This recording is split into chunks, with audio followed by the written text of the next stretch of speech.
Hi viewers, welcome to our channel. ప్రస్తుతం మనతో పాటు సీనియర్ జర్నలిస్ట్ దాము బాలా సార్ ఉన్నారు. వారితో మాట్లాడదాం.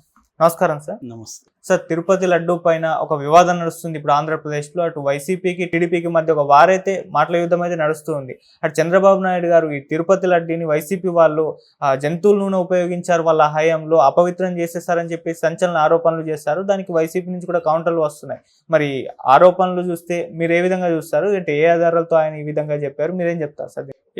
చంద్రబాబు గారు నిన్నేం చెప్పారంటే తిరుపతి లడ్డూలో అనేక అన్యాయాలు అక్రమాలు చోటు చేసుకున్నాయి. గతంలో నెయ్యికి బదులుగా వాళ్ళు అనిమల్ ఫ్యాట్ని వాడారని నాకు తెలిసి నేను చాలా బాధపడ్డాను.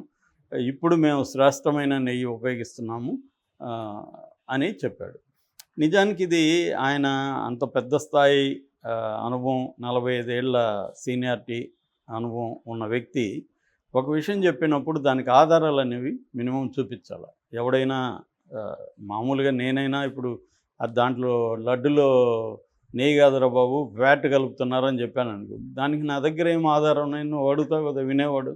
సో మరి వినేవాళ్ళంతా వెధవలు అనుకున్నాడా ఇతను, లేకపోతే మూర్ఖులు అనుకున్నాడా తెలియదు. కానీ ఇది స్వీపింగ్ స్టేట్మెంట్ లాగా ఇచ్చేశాడు. సో నిజానికి తిరుపతి లడ్డు మీద సురేందర్ రెడ్డి కమిటీ ఇంతకుముందు వేశారు. సురేందర్ రెడ్డి కమిటీ ఏమిచ్చిందంటే నెయ్యిలో నాణ్యత లేదని ఇచ్చింది. అప్పుడు కూడా ఇది ఫ్యాట్, అనిమల్ ఫ్యాట్ వాడుతున్నారని ఇవ్వలే. నెయ్యిలో నాణ్యత లేదు, ఈ నెయ్యి సప్లై చేసే వాళ్ళని మార్చాలి అనేది ఇచ్చింది. దాని తర్వాత మార్చారు. ఆ నెయ్యి సప్లై చేసే వాళ్ళని బ్లాక్ లిస్ట్లో కూడా పెట్టేశారు. ఇంకెప్పటికీ తిరుమల దేవస్థానం వాళ్ళు అతని దగ్గర తీసుకోరు అనమాట. దాని తర్వాత ఏం చేశారంటే కర్ణాటక మిల్క్ ఫెడరేషన్ వాళ్ళది నందిని మిల్క్ అని ఉంటుంది. ఇక్కడ ఎట్లా తెలంగాణ విజయ మిల్క్ ఉందో అక్కడ నందిని మిల్క్ అని వెరీ పాపులర్. ఆ నందిని నెయ్యిని తీసుకుంటున్నారు. అది బాగుందని చెప్తున్నారు. సో ఇది బేసిక్గా జరుగుతుంది. ఎవరికైనా ఇప్పుడు తినేవాడికి నెయ్యితో చేశారా లేదా తెలిసిపోతుంది టేస్ట్ అనేది. యానిమల్ ఫ్యాట్కి నెయ్యికి తేడా తెలియని వాళ్ళు ఉండరు. రెండవది, ఈ లడ్డు చరిత్ర కొంత చూస్తే అసలు ఆయన చెప్పింది పాజిబుల్లా కాదా అనేది కూడా మన కామన్ సెన్స్తో ఆలోచిస్తే కూడా అర్థమవుతుంది. లడ్డుని మొదట ప్రవేశపెట్టింది వచ్చి 1715వ సంవత్సరం, అంటే 18వ సెంచరీ అంటారు. 18th సెంచరీలోనే 18వ శతాబ్దంలో 1715 ఆగస్టు 2న లడ్డు తయారీ అనేది స్టార్ట్ అయింది. ఓకే. సో దాని తర్వాత ఇది ముందు ఈ లడ్డుని తయారు చేసే చోట ఫైర్వుడ్ వాడేవాళ్ళు, కట్టెలు వాడేవాళ్ళు. ఆ తర్వాత 1984 నుంచి ఎల్పిజి గ్యాస్ వాడడం అనేది మొదలుపెట్టారు. వాడేదాన్ని పోటు అంటారు.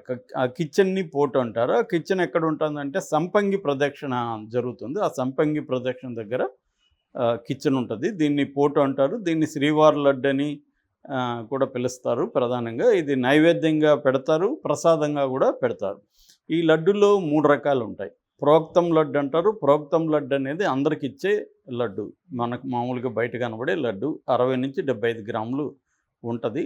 ఆస్థానం లడ్డు అంటారు. ఇది స్పెషల్ ఫెస్టివల్ అప్పుడు మాత్రమే చేస్తారు. పెద్దది 750 గ్రాములు ఉంటుంది. అది కాకుండా కళ్యాణోత్సవం లడ్డు. కళ్యాణోత్సవం లడ్డు ఏంటంటే ఆర్జిత సేవలు, కళ్యాణోత్సవం కావచ్చు, మిగతా ఆర్జిత సేవలలో పాల్గొన్న వాళ్ళకి మాత్రమే ఈ లడ్డు ఇస్తారు.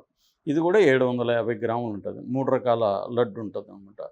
దీంట్లో దిత్త అంటారు. దిత్త అంటే దినుసులు ఏవేవి వేస్తారని. ఇప్పుడైతే 7 రకాల దినుసులతో ఈ లడ్డును తయారు చేస్తున్నారు. అందులో నెయ్యి కూడా ఒకటి. మామూలుగా ఈ నెయ్యి సప్లై చేసే వాళ్ళకి జనరల్గా నెయ్యి కానీ మిగతా పదార్థాలు, ఎందుకంటే రోజుకి 3,50,000 లడ్డూలు ఇప్పుడు తయారు చేస్తున్నారు. ఈ పోటు అనేది కిచెన్ అనేది 8 లక్షల లడ్డులు తయారు చేసే కెపాసిటీ ఉంది. దీంట్లో 620 మంది పనిచేస్తారు ఈ పోటులో స్టాఫ్. వీళ్ళని పోటు కార్మికులని పిలుస్తారు. ఇందులో 247 మంది చెఫ్స్ అనమాట. వాళ్ళు అంటే వాళ్ళకి వంట నైపుణ్యం ఉన్నవాళ్ళు, వంటగాళ్ళు. సో వీళ్ళు కాకుండా 150 మంది పోటు కార్మికులు ఉంటారు, రెగ్యులర్ వాళ్ళు 150 మంది. అందులో 620లో 150 మంది రెగ్యులర్ ఎంప్లాయీస్ వాళ్ళు. అట్లా కాకుండా 350 మంది కాంట్రాక్ట్ బేస్ మీద పనిచేస్తుంటారు. సో ఇంతమంది అంటే 247 మంది వంట కుక్స్ ఉంటే అక్కడ వంట చేసేవాళ్ళు.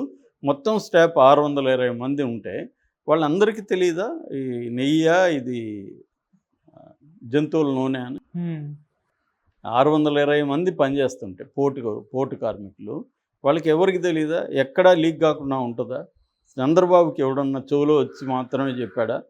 సో దానికి ఏంటి ఆయన దగ్గర ఉన్న ఆధారం అనేది కూడా ఇక్కడ చాలా సీరియస్గా ప్రశ్న. రెండోది, కోట్లాది మంది వెజిటేరియన్స్ ఉంటారు భక్తుల్లో.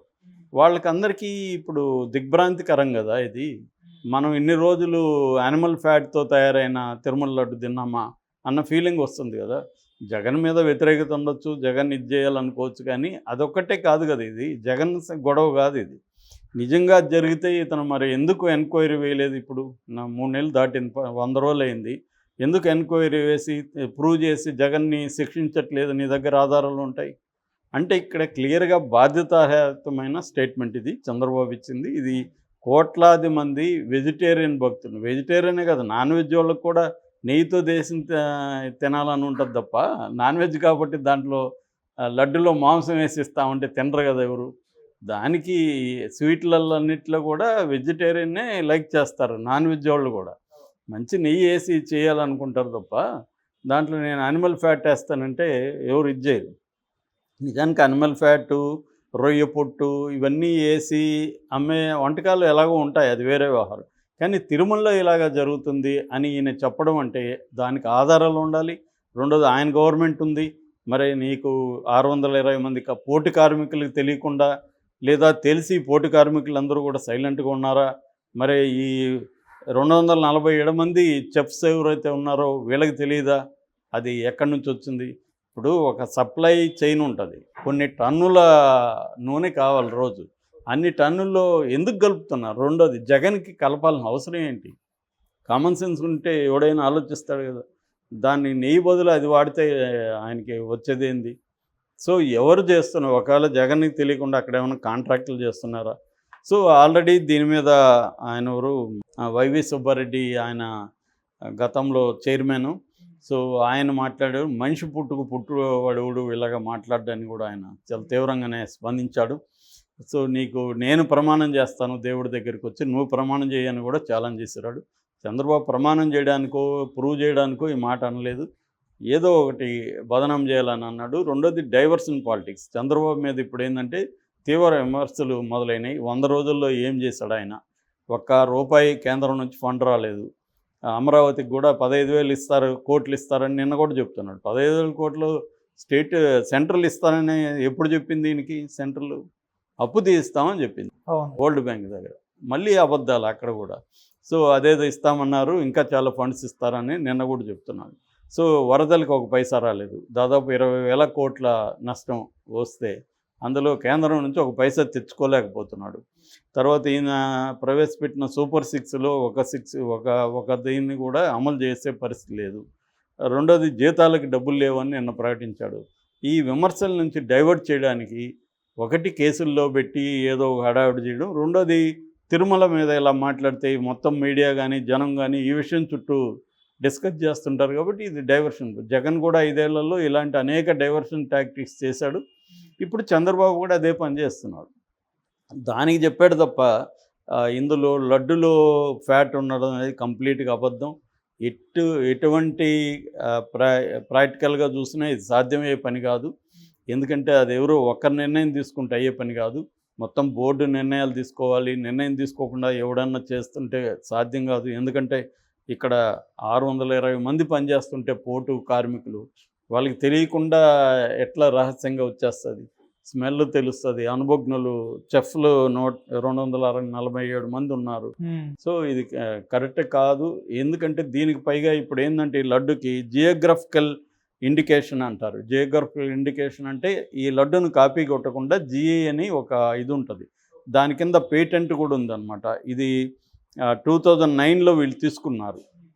దానికి అంటే ఇది ఎక్కడ తయారైందని చెప్పేసే ఒక ట్యాగ్ ఉంటుంది.